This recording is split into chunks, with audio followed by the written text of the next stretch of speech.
श्री कृष्ण गोविंद हरे मुरारे, हे नाथ नारायण वासुदेव। जय श्री कृष्ण भक्तों, श्रीमद् भागवत महापुराण के चतुर्थ स्कंद का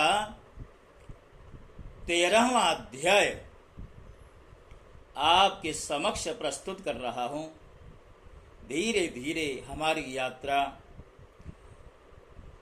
श्रीमद् भागवत के महात्म्य से आरंभ होकर के आज यहाँ तक पहुँची है और हमें इस बात की बड़ी प्रसन्नता है कि ये यात्रा निरंतर आगे बढ़ रही है और कभी इस पूरे ग्रंथ का सार आप सबके समक्ष रख पाऊं, ये मेरा एक तरह का लक्ष्य है। सूत जी महाराज नैमिषारण्य में शौनक जी को कथा सुधा का पान करा रहे हैं। महात्मा मैत्रेय जी विदुर जी को कथा सुधा का पान करा रहे हैं हरिद्वार में, और महात्मा सुखदेव जी गंगा तट पे राजा परीक्षित को कथा सुधा का पान करा रहे हैं। तो सूत जी महाराज कहते हैं कि निशम्य कौशा रविणोपवर्णितम् ध्रुवस्य वैकुण्ठ पदाधिरोहणम् प्रहरोड भावो भगवत्यधोक्षजे प्रष्टुं पुनस्तम् विदुरः प्रचक्रमे। सुज्जी कहते हैं कि शौनक जी मैत्रेय मुनि के मुख से ध्रुव जी के विष्णु पद पर आरूढ़ होने का वृत्तांत सुनकर ध्रुव जी के हृदय में भगवान विष्णु की भक्ति का उद्रेक हो आया और उन्होंने फिर मैत्रेय जी से प्रश्न करना आरंभ किया। तो भक्तों की यही तो पहचान होती है कि ततः किम, अर्थात एक चरित्र सुना नहीं कि दूसरे चरित्र का आग्रह भक्तों के मन में होता है। विदुर जी कहते हैं के प्रचितसो नाम कस्यापत्यानि सुब्रत कस्यान्ववाये प्रख्यातः कुत्र वा सत्रमासत। कितनी सुंदर बात है। विदुर जी पूछते हैं कि मुने, ये प्रचेता कौन थे, किसके पुत्र थे और किसके वंश में प्रसिद्ध थे और इन्होंने कहाँ यज्ञ किया। भगवान के दर्शन से कृतार्थ नारद जी परम भागवत हैं, ऐसा मैं मानता हूं। उन्होंने 5 रात्र का निर्माण करके श्री हरि की पूजा पद्धति रूप क्रिया योग का उपदेश किया है।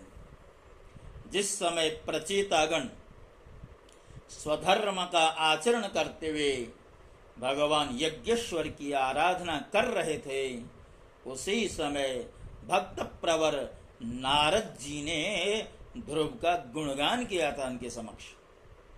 ब्रह्मन उस स्थान पर उन्होंने भगवान की जिन जिन लीला कथाओं का वर्णन किया था, वे सब पूर्ण रूप से मुझे सुनाइए, मुझे उनके सुनने की बड़ी इच्छा है।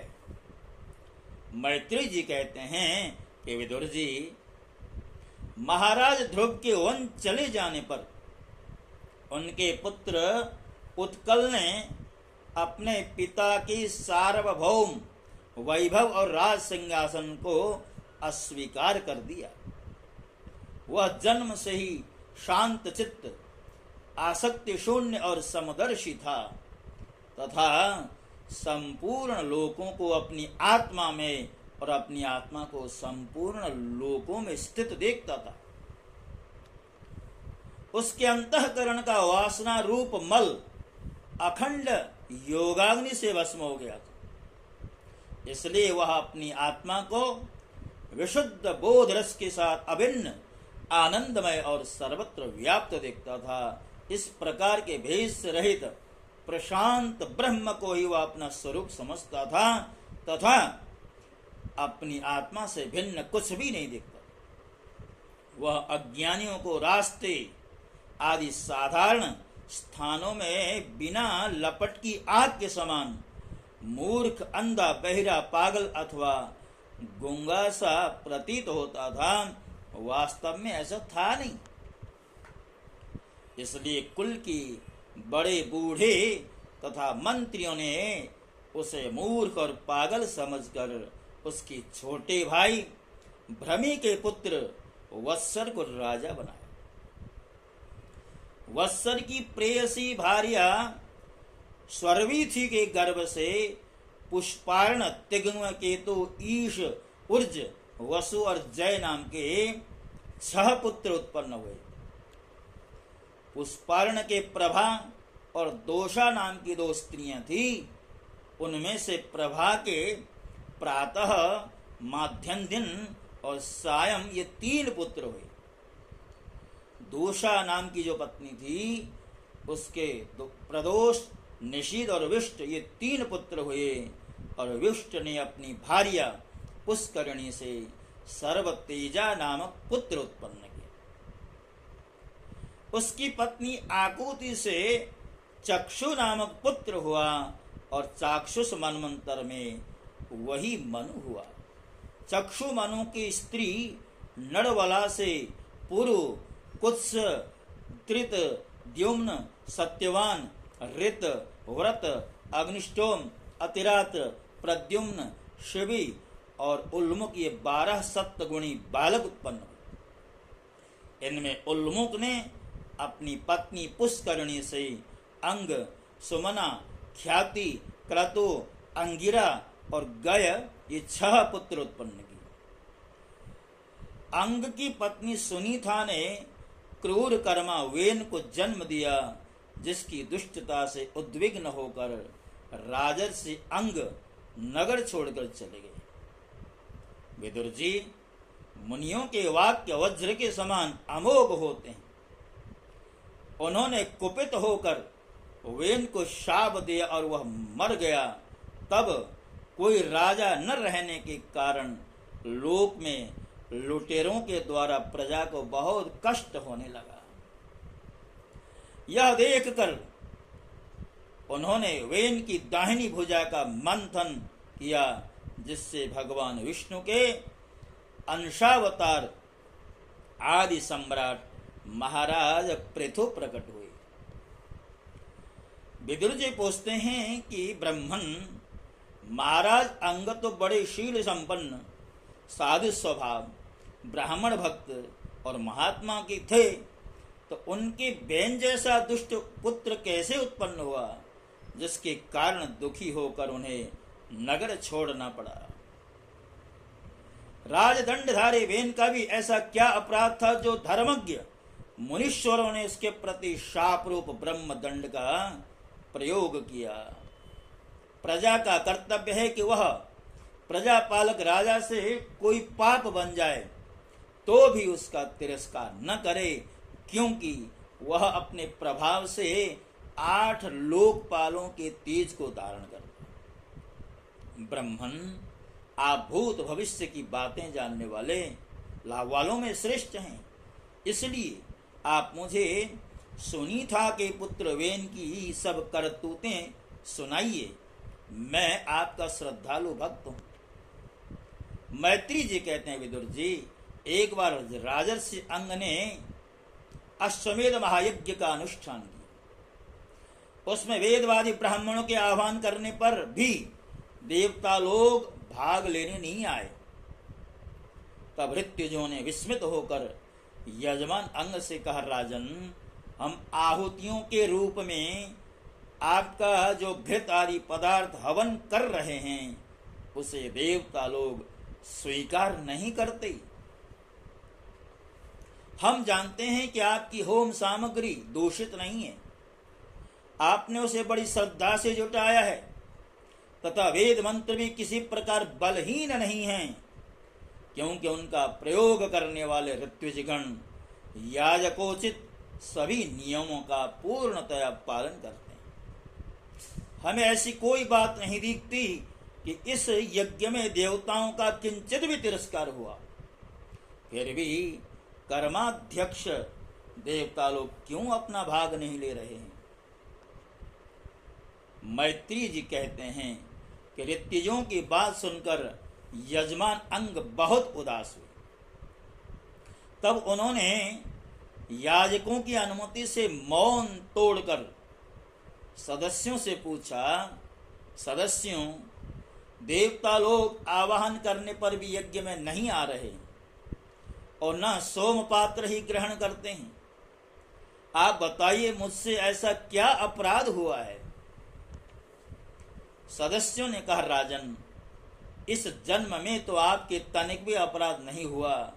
हाँ, पूर्व जन्म का एक अपराध अवश्य है, जिसके कारण आप ऐसे सर्वगुण संपन्न होने पर भी पुत्रहीन हैं।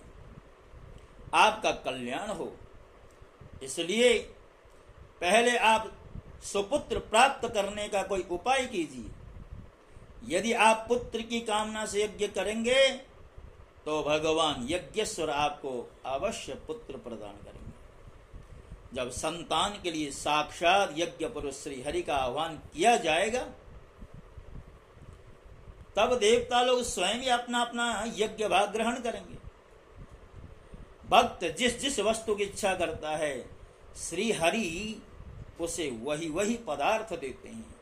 उनकी जिस प्रकार आराधना की जाती है, उसी प्रकार उपासक को फल भी प्राप्त होता है। इस प्रकार राजा अंग को पुत्र प्राप्ति करने का निश्चय कर ऋत्विजों ने पशु में यज्ञ रूप से रहने वाले श्री विष्णु भगवान के पूजन के लिए पुरोडाश नामक चरु समर्पण किया।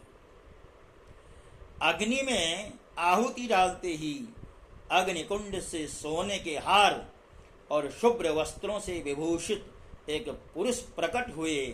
वे एक स्वर्ण पात्र में सिद्ध खीर लिए हुए थे। उदार बुद्धि राजा अंग ने याजकों की अनुमति से अपनी अंजलि में वह खीर ली और उसे स्वयं सूंघ कर प्रसन्नता पूर्वक अपनी पत्नी को दे दिया। पुत्रहीना रानी ने वह पुत्र प्रदायिनी खीर खाकर अपने पति के सहवास से गर्भ धारण किया। उससे यथा समय उसके एक पुत्र हुआ। वह बालक बाल्यावस्था से ही अधर्म के वंश में उत्पन्न हुए अपने नाना मृत्यु का अनुगामी था, क्योंकि सुनीता, जो अंग की पत्नी सुनीता, वह मृत्यु की ही पुत्री थी। इसलिए सुनीता की कोख से उत्पन्न होने वाला जो पुत्र है वह भी अधार्मिक हुआ। वह दुष्ट वेन धनुष बाण चढ़ाकर वन में जाता और व्याध के समान बेचारे भोले भाले हरिणों की हत्या करता। उसे देखते ही पूर्ववासी लोग वेन आया कहकर पुकारते, डर जाते। वह ऐसा क्रूर और निर्दयी था कि मैदान में खेलते हुए अपनी बराबरी के बालकों को पशुओं की भांति बलात् मारता पीड़ता था। वेन की ऐसी दुष्ट प्रकृति देखकर महाराज अंग ने उसे तरह तरह से सुधारने की चेष्टा की, परंतु वे उसे सुमार्ग पर लाने में असमर्थ रहे। वे मन ही मन कहने लगे, जिन गृहस्थों के पुत्र नहीं हैं, उन्होंने अवश्य ही पूर्व जन्म में श्री हरि की आराधना की होगी। इसी से उन्हें कुपूतों की करतूतों से होने वाले असह्य क्लेश सहने नहीं पड़ते। जिसकी करनी से माता पिता का सारा सुयश मिट्टी में मिल जाए, उन्हें अधर्म का भागी होना पड़े, सबसे विरोध हो जाए, कभी न छूटने वाली चिंता मोल लेनी पड़े और घर में भी घर भी दुखदायी हो जाए, ऐसे संतान के लिए कौन समझदार पुरुष ललचाएगा। मैं तो सपूत की अपेक्षा कुपुत को ही अच्छा समझता हूं, क्योंकि सपूत को छोड़ने में बड़ा क्लेश होता है। कुपुत घर को नरक बना देता है, इसलिए उससे सहज ही छुटकारा हो जाता है। इस प्रकार सोचते सोचते महाराज अंग को रात में नींद भी नहीं आई। उनका चित्त गृहस्थी से विरक्त हो गया। वे आधी रात के समय शैया से उठ खड़े हुए। इस समय वेन की माता नींद में बेसुध पड़ी थी। राजा ने सबका मोह छोड़ दिया और उसी समय किसी को भी मालूम ना हो, इस प्रकार चुपचाप उस महान ऐश्वर्य से भरे राजमहल से निकलकर वन को चल दिए। महाराज विरक्त होकर घर से निकल गए, या जानकर सभी प्रजाजन, पुरोहित, मंत्री और सुहृदगण आदि अत्यंत शोकाकुल होकर पृथ्वी पर उनकी खोज करने लगे। ठीक ऐसे ही जैसे योग का यथार्थ रहस्य न जानने वाले पुरुष अपने हृदय में छिपे हुए भगवान को बाहर खोजते हैं। जब उन्हें अपने स्वामी का कहीं पता न लगा, तब वे निराश होकर नगर में लौट आए और वहां जो मुनिजन एकत्रित हुए थे उन्हें यथावत प्रणाम करके उन्होंने आंखों में आंसू भरकर महाराज के न मिलने का वृत्तांत सुनाया। भक्तों, राजा अंग जिनकी कोई संतान थी नहीं और यज्ञ भगवान की कृपा से संतान तो प्राप्त हुई, पुत्र के रूप में वेन का जन्म तो हुआ, किंतु वह अपने नाना का अनुगामी बन गया, मृत्यु का अनुगामी बन गया, अधर्म का अनुगामी बन गया। और आज विवश होकर के अंग ने गृहस्थी का त्याग कर दिया। अंग तो वन में जाकर के हरिभजन करने लगे। आगे वेन का क्या हुआ और उसकी माता सुनीता का क्या हुआ, ये रोचक जो प्रसंग है वो अगले अध्याय में आपके समक्ष रखा जाएगा। और इसी के साथ साथ मैं आज ये जो 13वां अध्याय इसे विश्राम दे रहा हूँ और बाकी कल के प्रसंग में आपके समक्ष प्रस्तुत करूँगा। तब तक के लिए आपसे विदा होता हूँ। जय श्री कृष्ण। श्रीमद् भागवत महापुराण की जय।